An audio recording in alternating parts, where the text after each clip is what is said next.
right, good morning. My name is Todd Merlina. I'm the Division Chief of Alcohol Education and Grants Management for the Pennsylvania Liquor Control Board. I just started in this position in January of 2020. My background is 33 years with the Pennsylvania State Police Bureau of Liquor Control Enforcement before coming over to the Liquor Control Board. In my experience, I will share with you that I'm a fan of the alcohol industry and the oversight and control as we, the Commonwealth of Pennsylvania, have over the industry. I'm confident that during this presentation of understanding the liquor laws in Pennsylvania and the resources available, you'll be more effective in meeting the goals of your Reducing Underage and Dangerous Drinking grant that brings us here together today.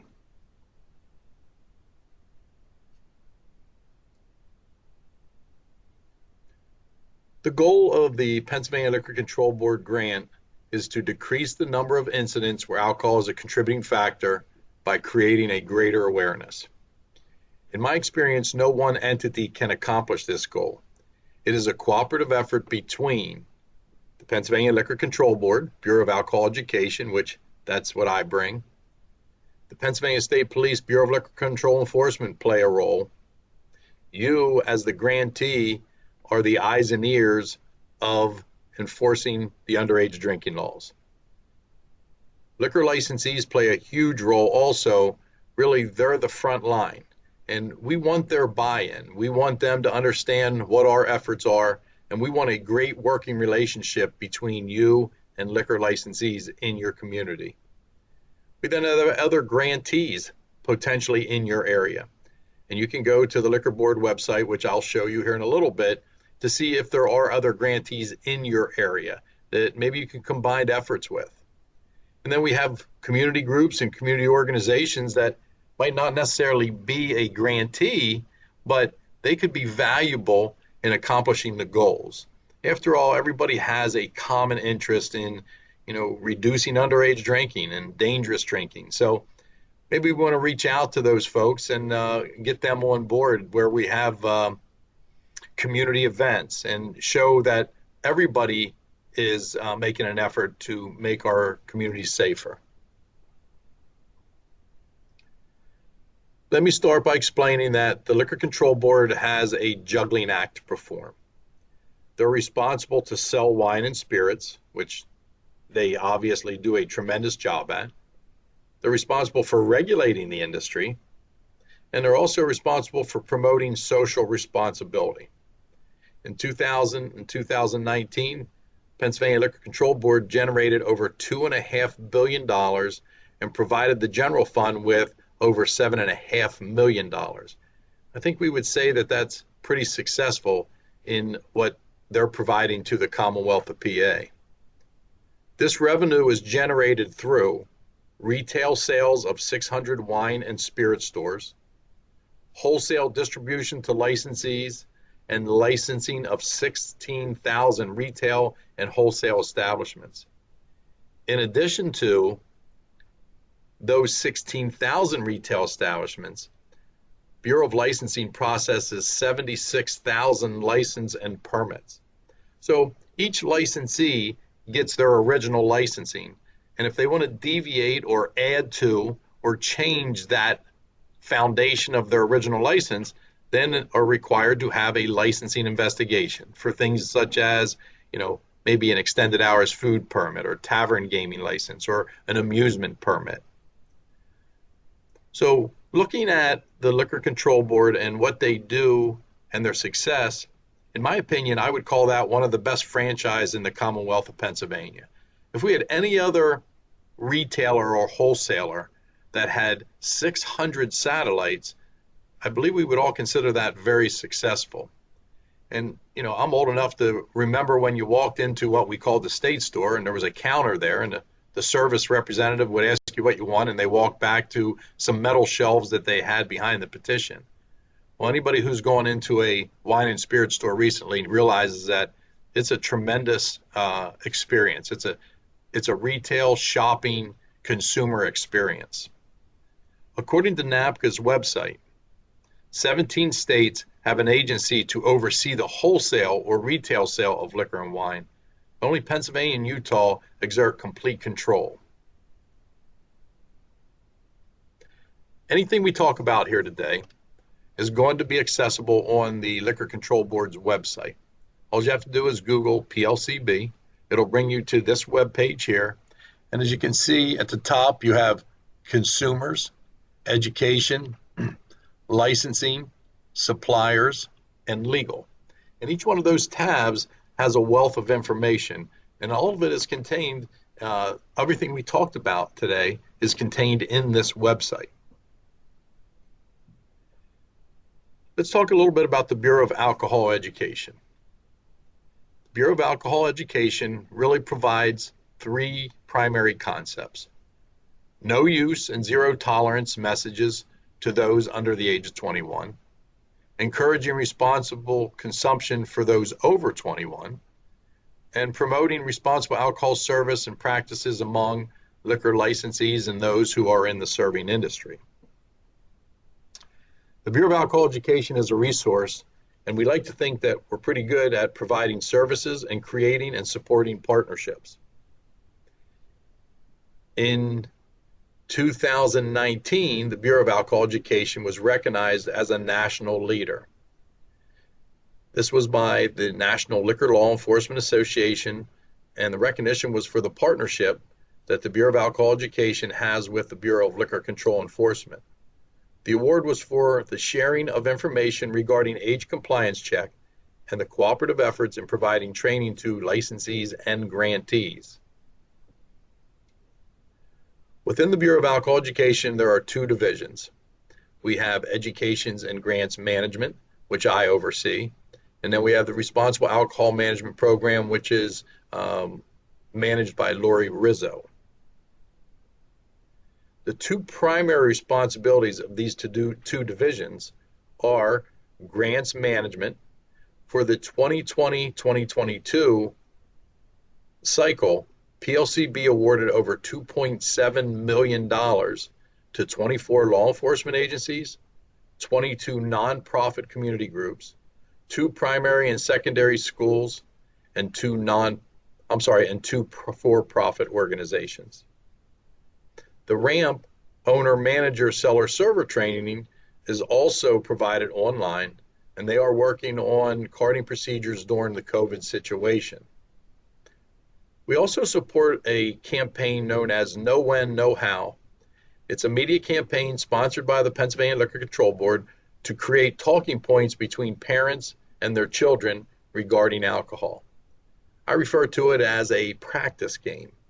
Hopefully the media campaign, whether it's a table topper or a billboard, hopefully our youth will read or our adults will read the information, and that will spark some sort of conversation so that when young people come of age and they find themselves in that situation, that they've already had some sort of conversation maybe to help guide them in what their decisions are going to be. Bureau of Alcohol Education also hosts an annual conference. Now, unfortunately, for the past year, we had to cancel it, but hopefully in future years, we'll be able to host this conference where this is an opportunity for grantees and others within the prevention world to listen to what we think are best practices. This is a great opportunity to learn from each other. You know, we think about it. We've given 84 grants. We might have someone up in the northwestern part of the state implementing their grant to where they're very effective. Well, why wouldn't we want all other grantees to hear what that best practice is? And that's what the conference does. It creates an environment for people to share information as well as for us to bring in speakers to provide good information to help us all do a better job. We also provide posters, pamphlets, and educational materials. And also we provide representatives to man exhibits at health fairs and educational events.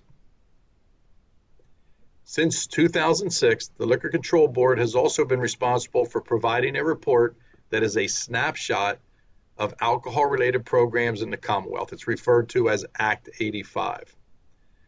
And also as part of grant management, we also offer trainings. One of the trainings we offer is alcohol awareness for student leaders. This training provides a presentation to those who are in leadership roles at our colleges, universities, or in similar situations. And it provides information and situations so that they're prepared to make good choices, and they're also prepared when faced with alcohol-related incidents in carrying out the role of their position. Let's talk about the exemptions or the immunity to underage drinking. We want our student leaders to be very familiar with that so that they could also spread that information so people are more comfortable in a situation where we have somebody that's in a crisis. Understanding the liquor laws and alcohol-related offenses and the resources available training, of which we're presenting here today, is an overview of how we can assist you and the tools and best practices to be effective in alcohol enforcement. Let's talk about the evolution of making everyone better in the industry. So prior to 2000, if you cut hair in the Commonwealth of Pennsylvania, you had to have a certification. You had to meet certain standards. But to serve a controlled substance such as alcohol, you didn't have to have any type of training. Well, fortunately, in about 2000, our legislators came in and said, we're going to create an opportunity for those responsible for serving alcohol to obtain a voluntary certification in responsible alcohol management. Although just voluntarily, it started the ball rolling to create a more professional industry. And the mandate of that requirement or that voluntary certification was that owners and managers had to be trained. What a great concept. If you're going to buy a bar, you're going to manage it, you have to be trained in certain components to make it a safer environment. Sellers and servers had to have training. After all, they're the ones who are handing the alcoholic beverage to the patron over the bar. We then had new employee orientation, which I personally feel still is probably one of the most important components, because the trainings in 1 and 2 are not required immediately upon employment, but the new employee orientation is. And what it does is it puts people in situation and creates conversation for those situations where maybe you need to determine if somebody's youthful, under the age of 21, or what are the signs of intoxication. You as a server, as you just start, that's when you are the most naive and green and unfamiliar with the industry. Once you want to have somebody in your ear telling you this is what you want to look out for. There's also signage required, meaning that there's posters that we provide to help not only patrons, but also to help the employees of the establishment to run their premises a little bit more strict. And then there was a request for the RAMP certification to conclude this voluntary certification. This voluntary certification gave a reduction in fine or potentially a reduction in maybe some insurance if they could prove that they in fact completed this and maintained this training. So from 2000 to 2011, it was a voluntarily certification. But in 2011, then a mandate was implemented that required all new approved managers and certain types of licenses to complete responsible alcohol management training. So again, a good move.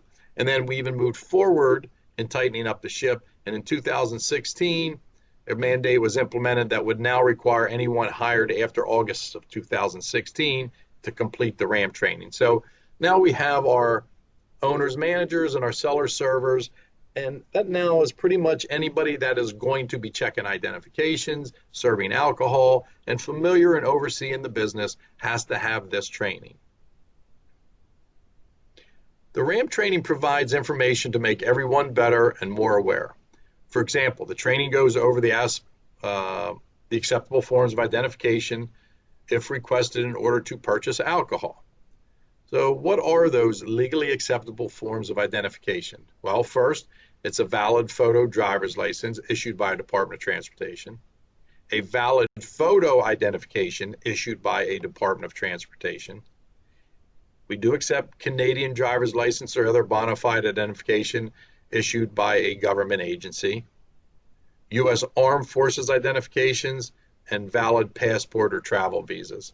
Now, the common theme here is they must all be valid, they cannot be expired, and they have to have a photo. So a non-photo ID would be unacceptable. The RAMP training not only provides what these acceptable forms of identification are, They also provide training, which is good for the industry as well as law enforcement on how to check those identifications. And we try to impress upon anybody who is going to be in this situation to be very familiar with the type of identification. So if you're going to be handed a driver's license, then you should be very familiar with driver's licenses. If you're in an environment where they're going to hand you a military ID, it's not going to be of any value if that's the first time that you had a military ID in front of you to verify identification. So the FEAR method is what we teach, and the first acronym of F for feel means that you take that license into your control and into your possession. And that's a basic interview skill for anybody in law enforcement, where you now have the information that that person you're talking to would like to refer to. So that takes them off guard, and then you're obviously going to quiz them on some of that information, but as you possess that, you're going to feel it. And you're going to compare it to the identification that you became familiar with. So if it's a Pennsylvania driver's license, you're going to be very familiar with your Pennsylvania driver's license in it. And the whole time you're going to be examining it, what's the weight of it? What's the size of it? What's the flexibility of it? And they're the things that you're going to be able to compare to the one that you're more familiar with that is a valid identification.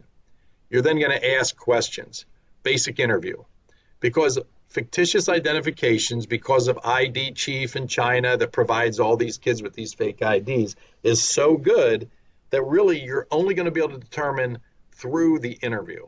And you're going to ask the individual, what's their address? What's their date of birth? What's their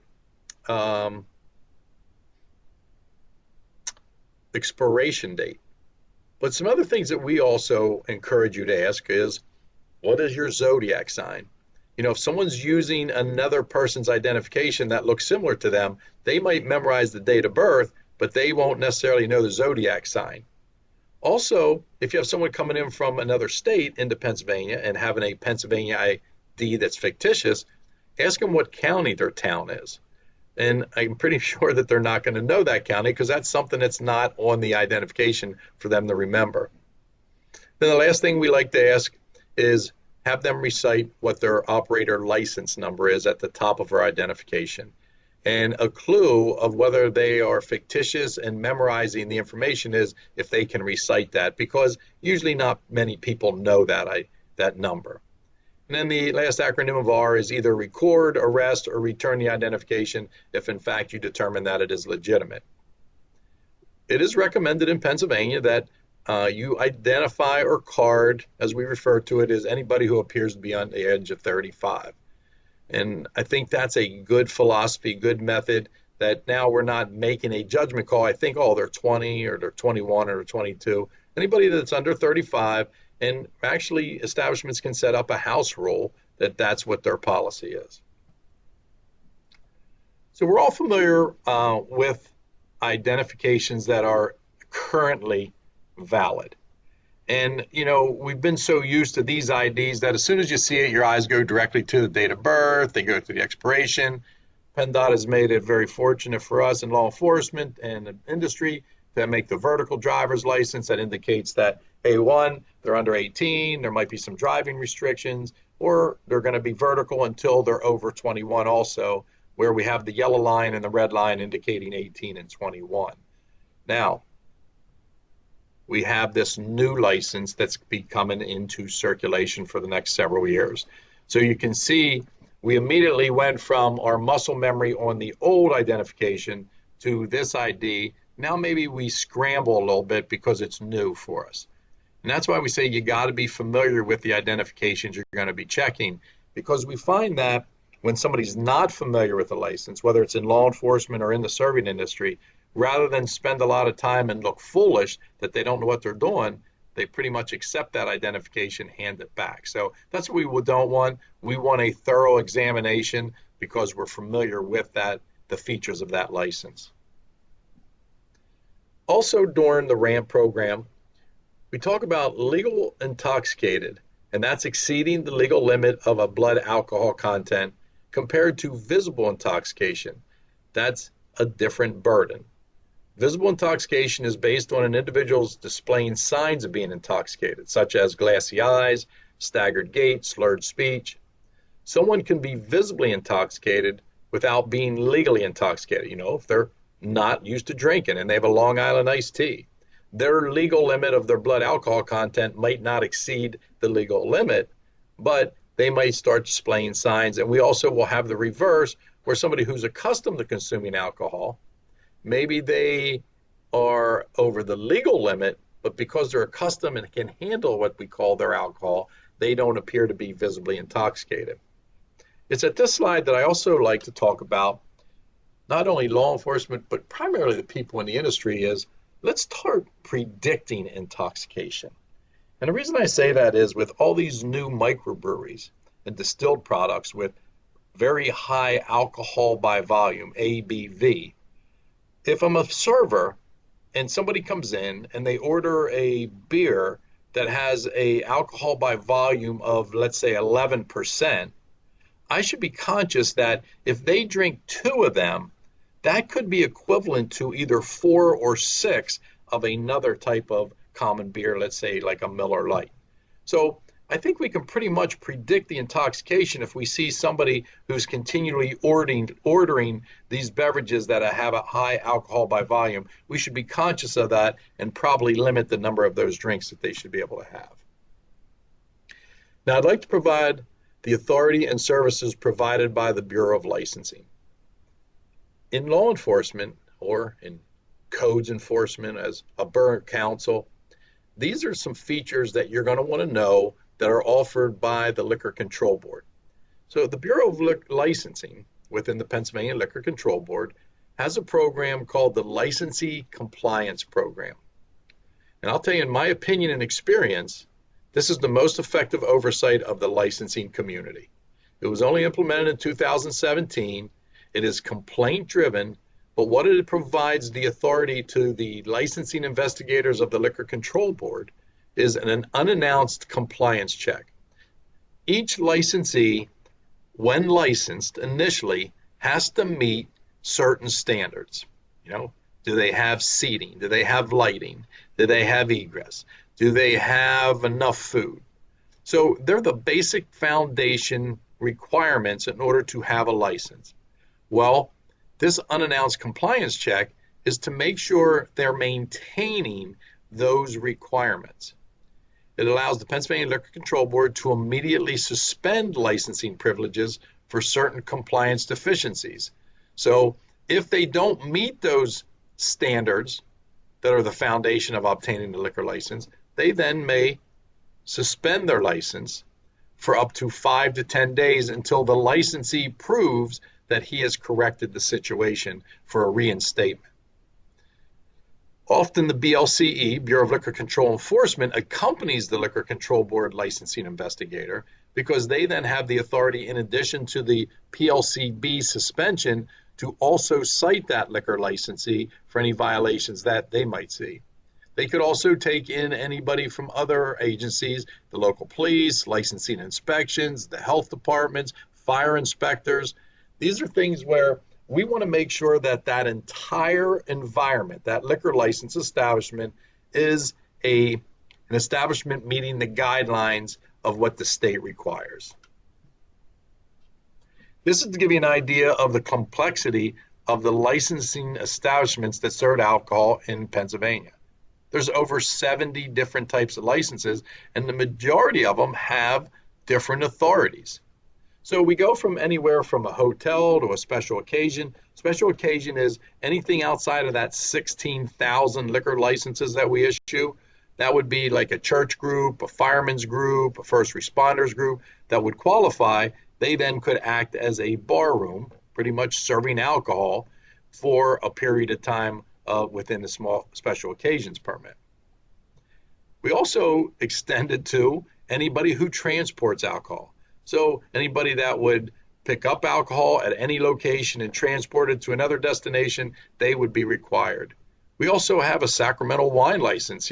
If you're going to sell wine to a local congregation or a local church, then they would be required also. So you can see there's a lot of oversight no matter where the alcohol is going or for what the purpose is, there is oversight because we are a controlled state. Each license type must meet certain requirements, as I stated. And to give you an example, there is no such thing as a tavern or a saloon. Most licensed establishments in PA have to be the primary business of selling food for 30 people. And then selling alcohol would be secondary.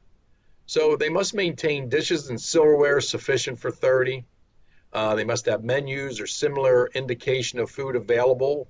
They also have to be able to provide that during regular hours.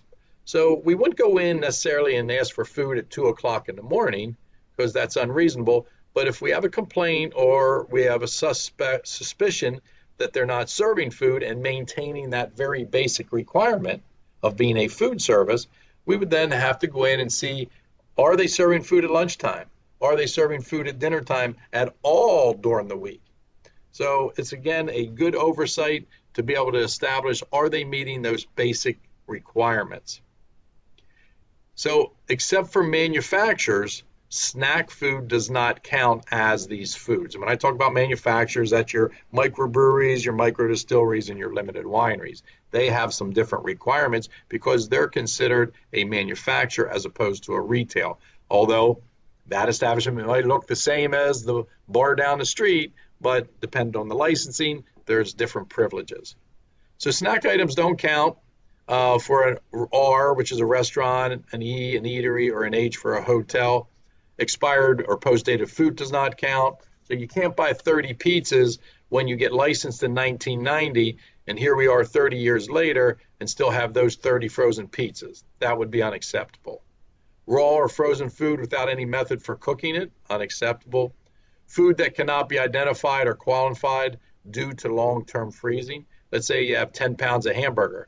Well, if it's frozen, that's not going to do you any good. Individual ingredients or food items that cannot be readily prepared as a meal.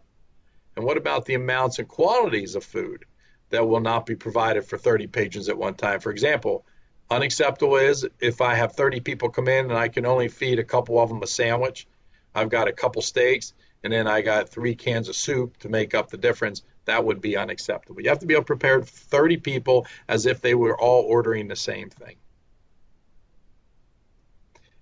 This is a process that anytime a liquor licensee is going to expand or change their liquor license, that this public notice must be posted for public view for a period of time.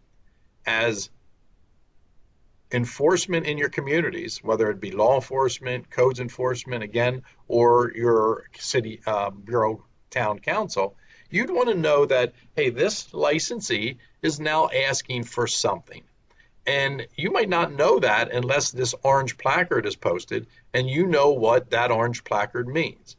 You would have the ability to walk up, hit the file number in the top right-hand corner, and then go to the Liquor Control Board's website and plug that number in, and you would be able to, at that point, say, I'd either like to protest or petition to intervene.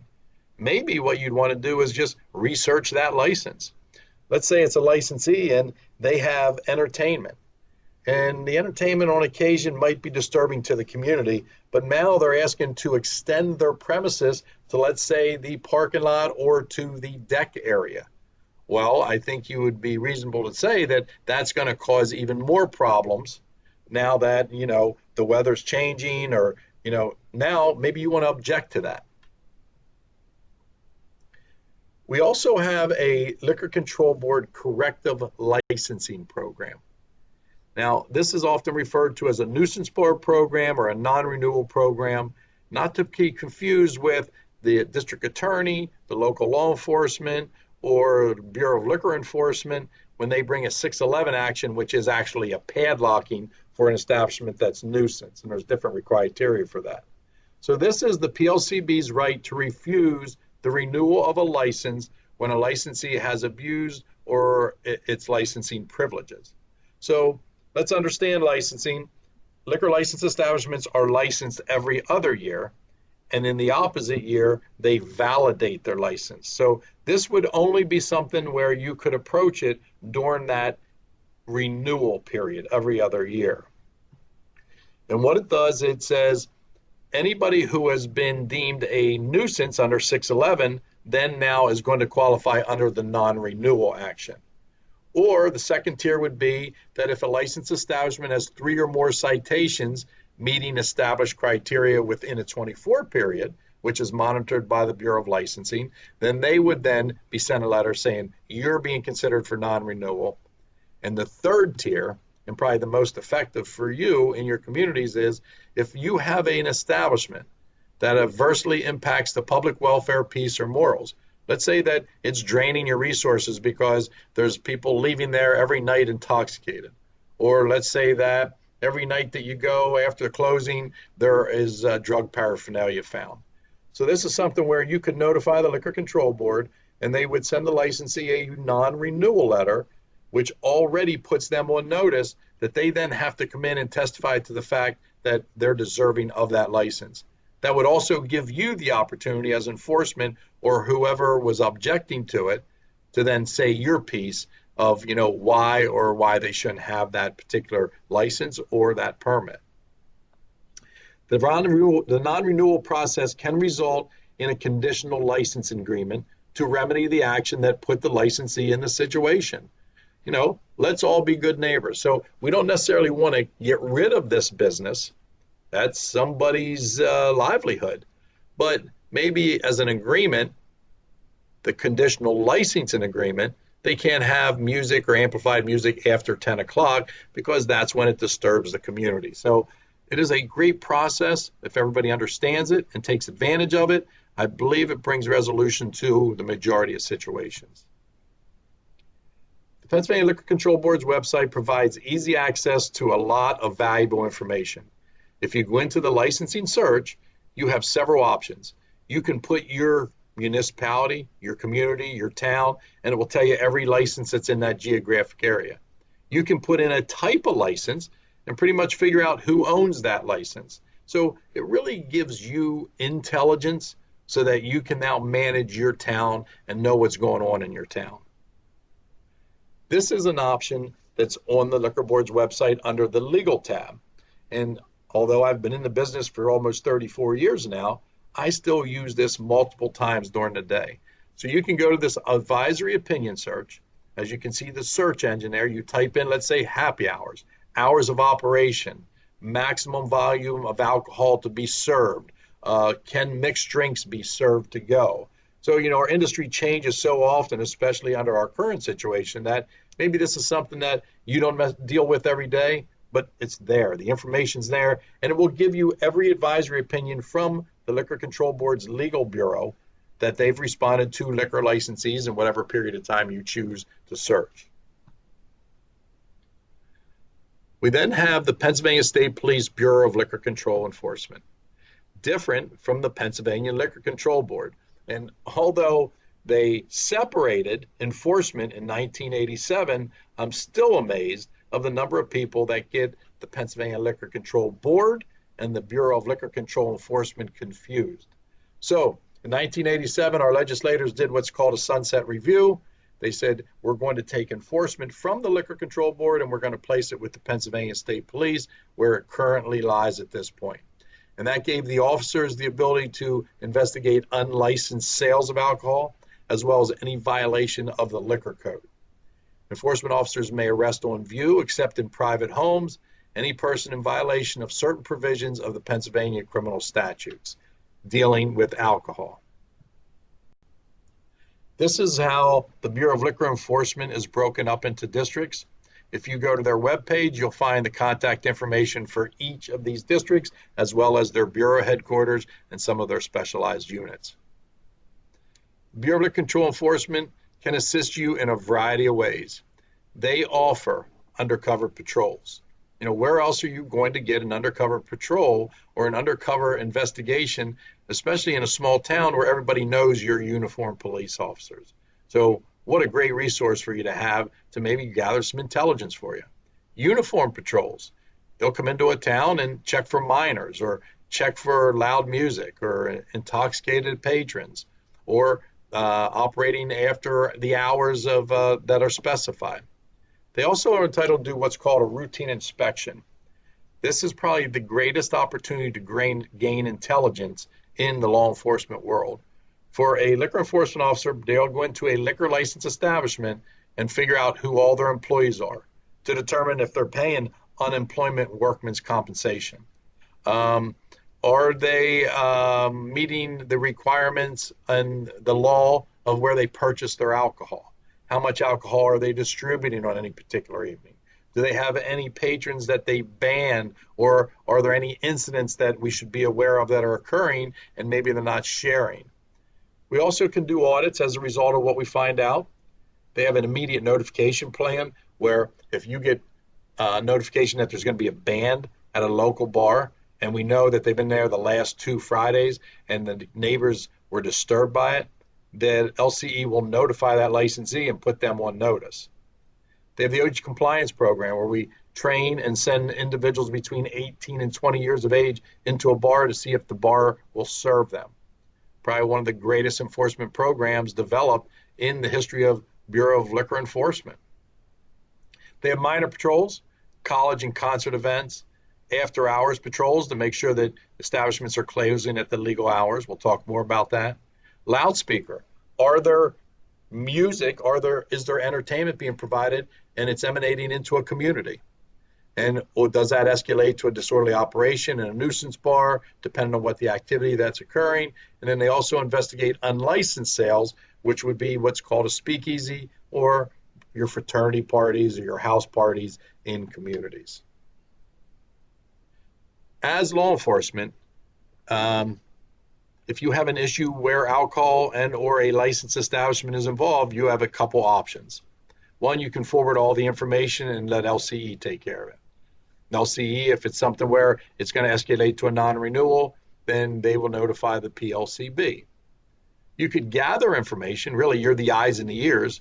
I always give the example that the Williamsport Bureau of Liquor Control Enforcement District, if they leave their office in Montoursville, it could be up to an hour and a half or 2-hour drive to the top of the state where they're doing their investigation. So to know what time the activity is occurring, what day of the week, what the clientele is like, that's all valuable information to be more effective. As law enforcement, you can take action. I'm going to provide you some information here today on Chapter 4 of the Liquor Code that provides or gives you the authority to be effective and make arrest under that section. You can take that action and then forward it to the Bureau of Liquor Enforcement, and they can take the administrative action. That's how you as a team become more effective in bringing compliance, not only of youth, but of the liquor licensing industry. Under the liquor laws, there are several liabilities. It's very similar to like a driver's license, in that that's a privilege. So kind of way we look at a liquor license. So when you accept a liquor license, you are accepting the fact that there is administrative consequences, meaning the Bureau of Liquor Enforcement can come in, they can do an investigation, and they can cite you administratively before an administrative law judge. If that activity escalates to what is criminal, they then can take criminal action, and it's not considered double jeopardy.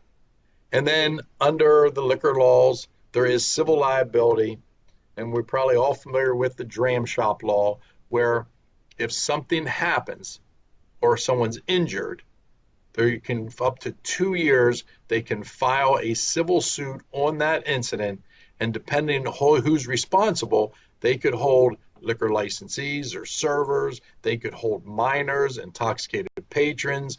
There's a variety of people that could be held responsible for what the end result or the negligence were on the part of a liquor licensee or somebody hosting a party. Liquor enforcement conducts their investigations primarily administrative, but as I said earlier, if they do escalate to a criminal offense, they are entitled to bring criminal charges without risking double jeopardy. I want to talk about the crimes code. And I know when I present these trainings to law enforcement, a lot of people roll their eyes and say, we already know this. Well, I'm going to tell you that this charge here and inducement of minors to purchase alcohol are probably the two most underused offenses when it comes to investigating and applying the liquor laws in Pennsylvania. So I'd like to talk about these so that you become more familiar. And really in law enforcement, it is if you're familiar with it and you've done it before, or you feel educated on it, you're more likely to follow through with an investigation on those charges. And really that's our sole purpose here is familiarization. So this charge, misrepresentation of age, secure liquor, malted brewed beverages. We know that you have to be 21 in Pennsylvania in order to purchase, possess, consume, or transport alcohol. Well, when somebody walks into a bar, whether they're successful in the purchase or not, why are we not arresting them in addition to 6308 that they misrepresented their age? That would be an additional summary offense. Now, I know we're not always for pyramiding or stacking charges, but you file charges on these different sections and then you put out a press release, I'm telling you, it's going to be impressionable. Your community is going to say, look, law enforcement's doing their job, and it's going to have a rippling effect for all of the other underagers or persons of that age to say, wow, these folks mean business. We then have purchase, consumption, possession, or transportation of liquor, malted brewed beverages, or the attempt to purchase. Those who've been around for a long time remember Cops and Shops. Cops and Shops was designed to put the responsibility on the individual who was attempting purchase rather than challenging a liquor licensee or his servants, agents, or employees and potentially putting them in a situation where they mess up and serve them, and therefore the violation would be on them. So we wanted to focus on the individual who was attempting and challenging the law in order to obtain alcohol. I think you'll realize now if you even do Cops and Shops, it really doesn't even resemble what the original intent was. We then have the exceptions. And I want everyone, I don't care if you're in prevention, treatment, rehabilitation, enforcement, education, I want everybody to be very familiar with the exceptions. You know, we look at Timothy Piazza in the State College situation. If those individuals around him or anybody who was hosting that party would have been familiar with the exceptions, I'm confident that we might not be in the situation we are. Because what happens is you have people that they're breaking the law, they're underage, they become intoxicated, and all of a sudden one of them's in a crisis situation, but we can't draw attention to ourselves because we're also breaking the law. So fortunately, our legislators came and said, look, we want to create a situation where we don't want people to escape or run or avoid a situation. We want them to deal with it. So what are those exceptions? If the person calls 911 or campus safety, any emergency service that could respond to then come to that person's aid. They have to reasonably believe that they're the first person to call 911.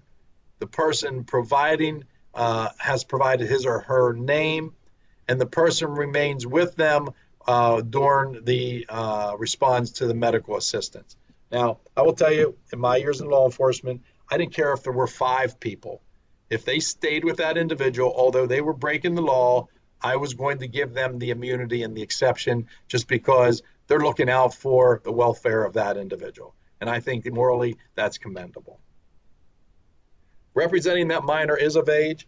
This is a charge that you don't run into very often, but in my years of experience, I would run into it usually as a result of a fatal accident or an accident or just an incident where multiple people were arrested. And you're going to find this out through interviews. And you're going to find out that an individual who was 21, took it upon themselves to enter a bar and then to vouch or misrepresent the individuals, his buddies who weren't 21, to the bartender or server to say that they are of age. And through interviews, you can determine that somebody stepped up and misrepresenting those individuals. Well, obviously a server or seller should not fall for that. They should prove it themselves that the individuals were over 21. But in addition to the seller or server serving them for liability, we should also be holding the individual who misrepresented them in order to obtain alcohol. We then have inducement of minors to buy liquor, malted brewed beverages. We always run into the individual who either has a fake ID or they appear to be old enough, even though they're not 21, or they have an in with an establishment where one of their buddies works and they can get served. So we have all the other young people in the community know that they go to that individual to purchase alcohol for them. Well, the mere fact that they're asking them, again, you're going to find this out through an interview, you can then cite them, not only the person who's furnishing the alcohol, which we'll talk about, but the individual who induced or asked or requested that person to get the alcohol. We then have furnishing under the Crimes Code. Now recall, there's a mens rea requirement under the Crimes Code that says anybody who provides alcohol to somebody who is under 21, they knew or should have known circumstantially that the individual was under 21. And the reason I bring that up is because I'm going to present you with some case law where under the liquor code furnishing charge, there is not a mens rea requirement. The definition of furnishing goes beyond to say, not only are you providing or buying or servicing that individual under 21 with the alcohol, but if you provide a property or you control an environment, they are then liable for furnishing alcohol to minors. So the example I like to give is on patrol, you pull a car over, you have 4 people under the age of 21, they're consuming alcohol, so you're giving them all 4 a citation for underage drinking. Why wouldn't you be giving the driver a criminal complaint for a misdemeanor offense of furnishing for providing an environment for the alcohol to be controlled? And through your interviews, you could probably also arrest somebody for misrepresentation of age, depending on who got served, or inducement of minors to purchase alcohol, who asked the other ones to go in and get the alcohol or to take it from their parents' refrigerator. Again, this is all basic interview, and your skills will kind of dictate and put you in the direction of what you charge. Selling or furnishing non-alcoholic beverages to minors. This is something that our legislators put in place as a knee-jerk reaction several years ago. We had minors that were going in and buying either O'Doul's or Sharp, which is a product that is less than 0.5% alcohol. Therefore, it does not escalate to an alcoholic beverage legally in Pennsylvania. Well, we had youth that were going in, purchasing these beverages, chugging them in order to escalate their blood alcohol content to become intoxicated. Our legislators said we can't have this. It's going to be a fine in order to sell these non-alcoholic beverages under 0.5% alcohol to anybody under the age of 21. We then have manufacturing or sale of a fake identification card, as well as carrying a fake ID. You're not going to see the manufacturing that often any longer because it's all done abroad. We have ID Chief or a different web businesses that offer fictitious IDs, and I'll tell you the IDs are very good. So when you ask somebody for identification, when they open their wallet and you see multiple licenses, one is probably their real one, and then the other one could be, or 1 or 2 of them could be their fictitious IDs. Because ID Chief does say, we're going to provide you with 2 for the price, because if in event that one gets taken by law enforcement, you still then have the ability to be served or misrepresent your age. Be conscious of that. When you see multiple licenses like that, that's a clue.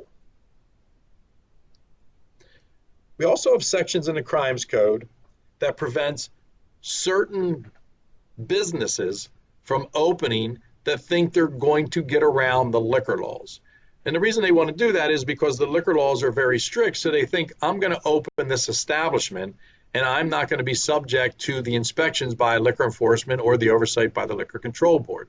What they don't realize is under 7327, there's provisions that keep them from being those types of establishments, especially a after hours place or an adult entertainment establishment. And I'll explain that here, that it's a violation for a person. It's a summary offense if he stores or permits the storage by others of liquor or malted brewed beverages for the purpose of consuming between the hours of 2 a.m. and 8 a.m. It's pretty much alleviating anybody the opportunity to run an after hours establishment where alcohol is being consumed. The consumption, a person commits a summary offense if he allows another to consume liquor or malted brewed beverages after payment of an entry fee, that's usually what we see, a cover charge or membership fee between the hours of 2 a.m. and 8 a.m. And then the sale, a person commits a summary offense if he sells or offers to sell any liquor or malted brewed beverages between the hours of 2 a.m. and 8 a.m.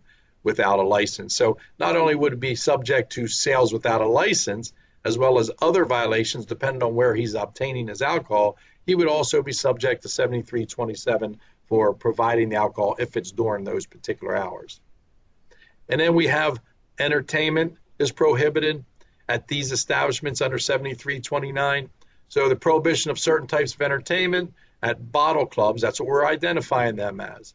And they shall knowingly permit on premises used as the bottle club or in any place operating in connection thereof any lewd, immoral, or improper entertainment.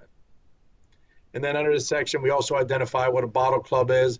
It's an establishment in which alcohol is served not legally, sold or served not legally with one of the 16,000 or additional special occasion permits. So they either provided by the operator or agent or employees of the operation for consumption on the premises or are brought into the establishment and kept by the establishment. So it really covers every potential option of somebody trying to get around the liquor laws. We then have the vehicle code. And the vehicle code came to our assistance many years ago when we had a case that said, one, you have to prove that a substance is alcohol. Wow. And also, you must arrest the individual in the jurisdiction where the offense occurred. All right, so think about that. You're on patrol, let's say in Cumberland County. You get two individuals that come from Dauphin County, and that's where they consumed. They didn't consume any alcohol in Cumberland County. So now the case said you have to have a chemical analysis of what they drank, or where you're getting at if they already consumed it all, and that you have to arrest them in Dauphin County because through an interview, that's where you found out they've been drinking. Well, that's what I call ridiculous. So our legislators came and put this section of 6312 in the vehicle code. And it says, one, a chemical analysis is not required. And two, circumstantial evidence is sufficient in that they appeared to be intoxicated. You proved that they were youthful. Therefore, that is an underage drinking citation. Now, you're going to find that defense attorneys will scream and yell and say that the applicability of that is to the vehicle code. And all you got to do is go to 6312C and recite that. No, our legislators said that this is applicable to the crimes code, the rules of criminal procedure, as well as the liquor code. Let's talk about the liquor code. Well, Pennsylvania is a control state, as we discussed. And any liquor or wine that's sold must come from our system and our wine and spirit stores or licensed manufacturers or legally brought in through different types of licenses that are offered. So any liquor or wine must be sold legally through the Commonwealth system. If it is not, it then becomes a violation. And the fact that someone even possessed or transported liquor that was not bought in Pennsylvania is then illegal. Now, there are provisions. If you would go to Maryland, you would buy a product, you would then notify the Pennsylvania Liquor Control Board, you could prepay the taxes. So there is a legitimate legal way that you could bring it in, but usually we don't find that process being taken advantage of. So if you would bring liquor or you would find somebody that has a product that wasn't purchased in Pennsylvania, that would be a $25 for each package that they in fact had that was not legal. 492 addresses beer, malted brewed beverages. It also says that, look, there's a provision in here that individuals can manufacture anywhere from 200 gallons of beer and wine for their own consumption. Once they sell it, then they're subject to sales without a license. We then have sales or malted brewed beverages for on-premises consumption violations, as well as for off-premises. Now, these are your speakeasies, your college parties, depending on if they're allowing the patrons to consume on-premises or off-premises would dictate the violation. It also addresses anybody serving an intoxicated patron or somebody who is not of the age of 21, as well as allowing persons to frequent a licensed establishment not being of the age of 21. As a basic rule, we go with that no person under 21 is permitted to go into an establishment that serves alcohol. So that's the foundation, and then we'll build with some exceptions. And the exceptions are if they are with a parent, a legal guardian, proper supervision, and proper supervision is identified as somebody 25 years of age or older. That would be the soccer coach taking in his youth team for an establishment that has good pizza, but they also have a liquor license.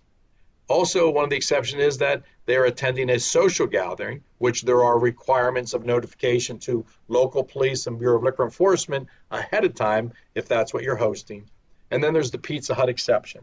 And the Pizza Hut exception says if an establishment does 50% of their total gross sales in food, then they meet the Pizza Hut exception, and minors are permitted on the premises, except if there's alcohol at the table where the minor's seated, then there must be a parent, legal guardian, or proper supervision. 493 also makes it a violation for bartenders to consume while tending bar. And this could be anybody. It could be the owner, the manager, a server. If somebody's responsible for serving alcohol, they are not permitted to consume any alcohol while operating in that manner. Also in 493, it's a violation for anybody to hire an individual for the purpose of enticing customers or to encourage them to drink liquor. Well, what about individuals who walk around and promote drinking shots? Or what about Jello shots or test tube shots, where you have somebody, going out and soliciting the crowd in order to entice them to purchase? That's a violation. Now, a lot of times we don't find out about this until we have an accident or we have an incident where somebody 21 went into a bar and everybody was ranting and raving and chanting, and the bartender or the shot girl or the waitress was then promoting that, hey, let's do 21 shots. Well, that's unfortunate because we've had a lot of deaths in that situation. Therefore, we don't want them promoting the consumption. Noise violations. Anytime music, loudspeakers, any type of music emanates off of the licensed premises, it's considered a violation under the Liquor Code. This was recently, in the last several years, moved from Title 40 to the Liquor Code, which makes it a more serious offense, but also allows you to arrest somebody for violating this section under the 400 chapter of the Liquor Code. So you can go in and cite a licensed establishment criminally for violating this noise section, or you can go in and issue a non-traffic citation for disorderly conduct, which is applicable. Whatever you do, the information should then be forwarded to the Bureau of Liquor Enforcement, because they can then take administrative action on the criminal action that you've already taken. So I talk about where all these authorities come from, and it's under the 494 penalty section that gives all law enforcement the ability to enforce these sections. And it will tell you that, if it's a fine or if it's a violation under any of the sections, then this is what the fine's going to be. But if it's one of those enhanced penalties, let's say like 493.1, which is furnishing alcohol minor to minors or intoxicated patrons, then it's an escalated fine. 493.10 is entertainment without a permit or lewd and immoral entertainment. The other enhancement is 493.14, permitted undesirable persons or minors to frequent the premises.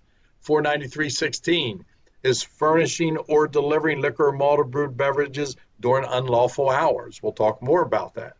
And then 21 is refusing liquor enforcement or the Liquor Control Board the right of inspection of an establishment during operating hours.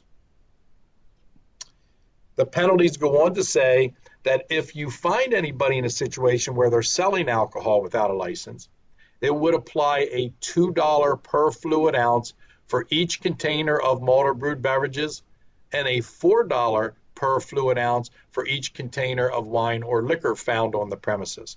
Now, they don't even have to be full. If you have 10 kegs and you're violating them for sales without a license, you can assess the number of ounces in each of those kegs multiplied by whatever fine would be applicable at that point. 499 provides you with the authority to go into an establishment after the legal closing time. So a R, which is a restaurant, a hotel, or eatery, they have to give last call at 2. All patrons have to be vacated by 2:30 and alcohol removed from the premises. A club, so that'd be a regular club license or a catering club license, they get the privilege to operate till 3, give last call. At 3:30, all patrons and all alcohol must be removed from the premises.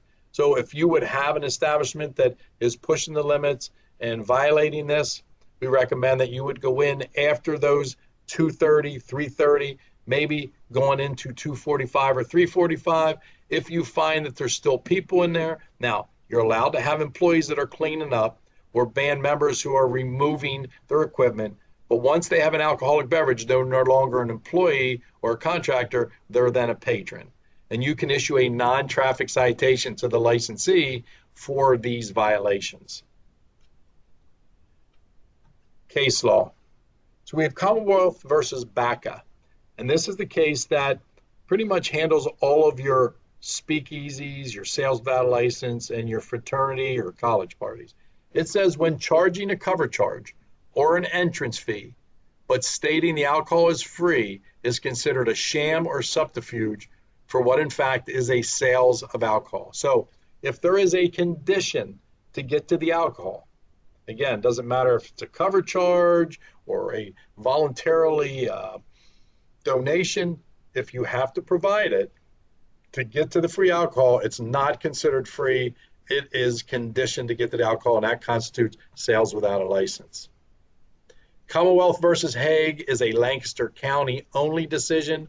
It was never appealed, because if it was appealed to a higher court and it was ruled against Lancaster County or against the prosecutor, it could have then been a statewide decision.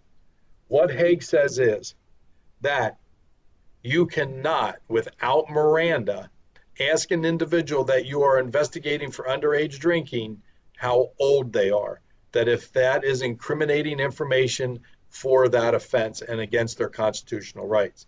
So you can Mirandize them and ask. You can ask for identification, but to further your investigation, you cannot just go up and say, how old are you? That is providing information that could be objected to when we go to court. We provide you with this case because you will hear this objection of violating their constitutional rights by asking their age in other counties. And you should carry this in your testifying book, Castle Precast versus Straushammer. And this is a decision that said, look, a trial court decision from a different county provided no binding precedence for the county other than that county. We then have Commonwealth versus Webster. I told you about the situation we were in many years ago where the case said you must have a chemical analysis and you must arrest in the jurisdiction where the offense occurred. In addition to the vehicle code helping us out, Commonwealth versus Webster said, look, you may prove any situation for underage drinking entirely by circumstantial evidence. So one, you don't need a chemical test. You can testify to the characteristics of intoxication, proving the individual was not 21. You then can file that charge in the jurisdiction where you observed those characteristics. Commonwealth versus Missler changed the game for anybody in alcohol enforcement. It was a case done by the Bureau of Liquor Enforcement down in the Philadelphia area. They went into a large party. They checked IDs. Anybody 21 was allowed to leave. They then started interviewing anybody under 21 just for the mere fact that they were under 21.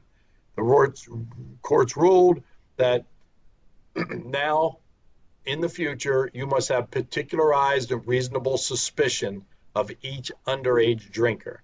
cannot identify underage drinkers based on identification cards and their admission to consuming alcohol, that there has to be reasonable suspicion. Now, I equate this to one of my favorite TV shows, which is Survivor. All that this does, it makes us outwit, outplay, and outlast everybody else. It makes us be better. And I have to really tell you, I think we already knew this information and we were already investigating. It's just that we weren't documenting and testifying to what we were doing.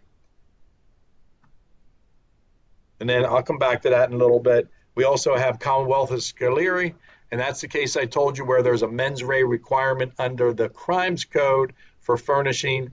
But this case says that if you have a licensee that serves a minor and you investigate to where you can prove that, you do not have a mens rea requirement to file charges under the Liquor Code of 493(1). When investigating the majority of alcohol-related offenses, the beginning point is the underage drinker. And I know that sounds ridiculous that we have to talk about that. But over the last couple of years, I've had several incidents where I've had officers go into a large-scale event or party, and they think that things are going wrong. They think there's violations of underage drinking. They go right for the individual who is furnishing, or they suspect the furnishing, and then everybody else leaves, and what do you have? You have nothing, because the foundation of a furnishing charge or any of those other charges I talked about is really the underage drinker. That's who you have to gain the information through an interview or interrogation, get the information to prove the other charges. So you always get the underage drinker, and then you build your investigation from there. To talk about Missler, we want to talk a little bit about encounters, because we now have to document and testify how we escalate from one level to the next. So we all know that I don't care if you're in uniform or you're undercover, you can have a mere encounter with anybody. That's you gathering intel, being observant, opening your eyes, opening your ears, opening your smell, so that you're now looking for what is suspicious. Well, once you are in that mere encounter and you experience something you consider suspicious, you now have to articulate, does that give you the ability to escalate to an investigative interview and now identify people and maybe now start asking questions? The information you gain from your investigative interview, you have to now articulate, document, and testify. How does that escalate to a custodial interrogation? And I'm going to give you some examples here as we go through some of these. What are these elements that you need to prove? So the first one under Missler is you have to prove or have suspicion to further your investigation that the individual is youthful. Well, how do you do that? Well, in your experience, you know what's youthful. What makes someone look youthful? Well, one, in my world, it's their facial hair, it's their clothing style, and it's also how they act. If I, as a law enforcement officer, walk into a situation in uniform, or I'm observing a law enforcement officer walk into a situation in uniform, and I see someone starting to hide or getting ready to run, that is suspicious to me in that they are doing something wrong, and therefore that allows me to take my mere encounter or my observations to an investigative interview, that the individual's youthful. That's only the first burden. The second burden is that you have to have suspicion that that youthful individual is also breaking the law in that they're consuming alcohol or they have consumed alcohol. Well, how do you do that? Well, are they displaying signs of being intoxicated in your mere encounter? Or during your during your investigative interview, when you now have suspicion that they're youthful, you're talking to them, do they have an odor of alcohol emanating from their person or from their breath? Are they slurring their speech? Do they have a staggered gait? So you now have to take the totality of the circumstances in your experience and now plug it in to the second element of the Missler guidelines. Now, Missler only says that you need to have prove these two hurdles for underage drinking. Well, I never, in my career, and I know you, never walk into a situation where you're only investigating underage drinking. You're always investigating public drunkenness, misrepresentation of age, obviously underage drinking. You're also looking into representing that minor as of age. You're talking about, are there furnishers that you need to further your investigation to prove? And what about carrying fake ID? So although they say you have to meet these two hurdles for Missler, I would articulate that I'm investigating a variety of offenses, and Missler is the only one that gives me those two hurdles. Although we just showed you how you can investigate to meet the standard of those hurdles. When we go into an alcohol situation, we're going to want to further the investigation as to who's the furnisher. And that's important. Again, if you're in a town and you want to be effective and you want your community to open their eyes and ears, you put out a press release that you start arresting these individuals and you furthered your investigation beyond just underage drinking. That's impressionable. So in order to do that, what we do say is establish a relationship with your liquor licensees. After all, the selling feature is that the last thing they want is their name published as to a fatal accident of where someone purchased the alcohol at their establishment. We're trying to avoid that. So what we did is we created a form many years ago during Cops and Shops that said, hey, when anybody buys alcohol, and it used to be a law that if you bought 3 cases or more, it was mandated that you gathered the licensing information from the individual buying. Well, during Cops and Shops, we said, well, that's not always handy in a town where maybe someone's attending college from out of state. So for me to get this information back when you had to have it for 3 cases or more, which the legislators have now removed that requirement, but they do encourage you still to do this. I would encourage your liquor licensees to do it anytime they suspect somebody buying for a party. You know, if they think something is suspicious of being illegal, gather this information. What that does, that shows in good faith that they are cooperating with law enforcement to maybe bring an end to or reduce the sale, purchase that then results in underage consumption. Just a tactic. You're going to have to sell it to your liquor licensees. It does have value. Talk a little bit about the ever-changing industry. You're going to see, because of COVID or because of the expansion of manufacturing licenses, that there's different product out there. And one of the products that we're seeing in a lot of our establishments is slushies. Now, the problem with slushies is they're very attractive, and they do gain the interest of more than just beer drinkers.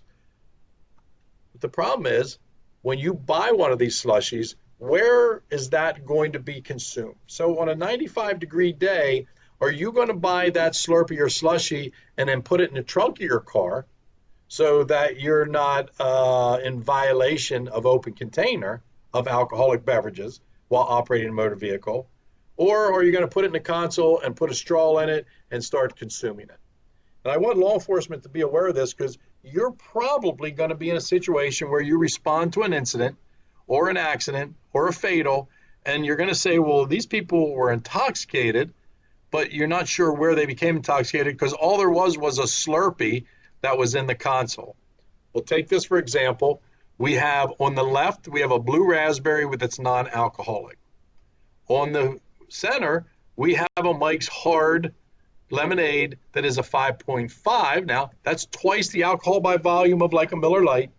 And then we have on the right a 32-ounce Four Loko that's 14% alcohol by volume. I don't care how experienced you are in drinking alcohol.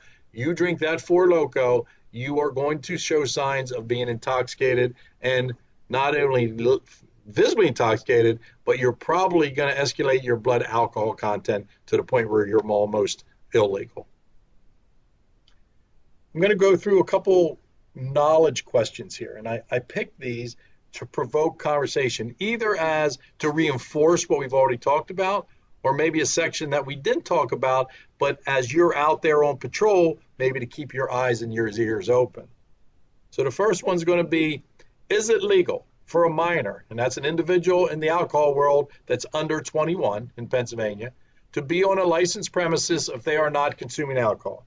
And the answer is absolutely not, unless they meet one of the exceptions, which is Parent, they're with a parent, they're with a legal guardian, they're under proper supervision, that's somebody 25 years of age or older, they have made arrangements for a social gathering, or the premises meets the Pizza Hut exception, and they do 50% of their total gross is in food sales. Is a birth certificate considered a valid form of identification as proof of age in a licensed establishment or a PLCB store? It is not. We all know in the evolution of documents that a birth certificate really can be altered fairly easy. Whereas in order to buy alcohol in Pennsylvania, you have to have a valid driver's license, a valid photo ID, a valid military ID, or a travel passport or visa. They all must be valid, not expired, and they must contain an identification. Can a bartender continue to serve alcohol to an individual who appears to be visibly intoxicated even if they are not driving? Absolutely not. Driving has nothing to do with the violation of sales to a person that appeared to be visibly intoxicated. Can a minor be cited for 6308, which is purchase, consumption, possession, or transportation of liquor or malted brewed beverages, even if they are turned away? They can be. That's the attempt to purchase alcohol, which is a violation and carries the same fine as if they were successful in their purchase. Can a patron remain on the licensed premises after the legal closing time if alcohol is not being served? We talked about that. That would be the situation where you could walk in and issue a non-traffic citation for failure to vacate either at 2:30 and beyond or 3:30 for a club and beyond. Is it a violation if amplified music can be heard beyond a licensed establishment's property if no one is disturbed? It is a violation. Now, if they own the parking lot, music or entertainment or amplification should not be heard beyond that property line. If we have an establishment that's in a city and they do not own the sidewalk, then anything heard out on that sidewalk then would be in a violation of noise. Can entertainers, dancers be totally naked when performing on a licensed premises? Well, several years ago we had a case called Conchetta, and Conchetta, we took this violation of lewd and immoral and nudity just like we did since 1934. Well, Conchetta has challenged it, and the courts ruled that it is freedom of expression for entertainers or dancers to be totally naked when performing. Is a licensed establishment permitted to conduct ladies' night where the required cover charge is waived for female patrons? That would be considered discrimination. You cannot offer a discount or a privilege to somebody of a race, religion, sexual preference. Now, you can offer for all college students, or you can offer for all state workers, or all law enforcement, or all military, because then it's offered to everybody. Now, you're going to see ladies' nights because it's a great advertising attraction for licensees. But if you see that, you might want to ask around, are they offering those same opportunities and discounts to everybody? If not, that'd be something you'd want to forward on to the Bureau of Liquor Enforcement.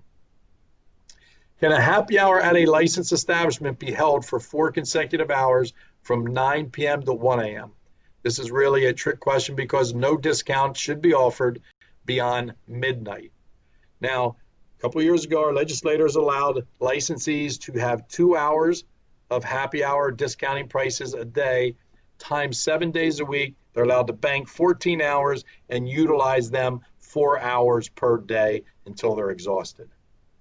Is it illegal for a bartender to drink on duty? Absolutely not. That would be a misdemeanor offense. Is it legal for an individual or an organization that does not possess a liquor license to charge a fee to enter an event that does include all the food, alcohol, and entertainment? If they don't have one of those 16,000 licenses or a special occasion permit, they would be in violation, according to case law BACA, for charging a fee or a condition to get to what they refer to as the free alcohol. Is it legal for an individual to place a monetary bet on the outcome of a football game? Well, several years ago, that would be 100% illegal, but now with our casinos having sports betting, that would be an option, or under the Small Games of Chance Act, they are now permitted to have football pools or sports pools, but there are guidelines as to how many blocks, how much they can charge, and what the payouts can be. And with that, I leave you with some resources. We have the Liquor Control Board, Bureau of Alcohol Education, Education and Grants Management. We have RAMP. We have the Bureau of Licensing. We have Consumer Relations, our Chief Counsel Office, as well as the Pennsylvania State Police, Bureau of Liquor Enforcement. These are all numbers and resources for you as you engage or you embark on enforcing the underage drinking laws through these grants. If you forget or you need anything, these are the resources, hopefully, that are going to help you be more effective. And with that, I thank you. You're recording audio legal snags by telling people they are recorded. Yes. All right. So supposedly we stopped it here, Barry. And that might be my record time of 1 hour and 25 minutes. All right, still showing it's being recorded. I have a screen popped up. Okay. Let me see here. I hit the stop record. People who are recording, Marlena.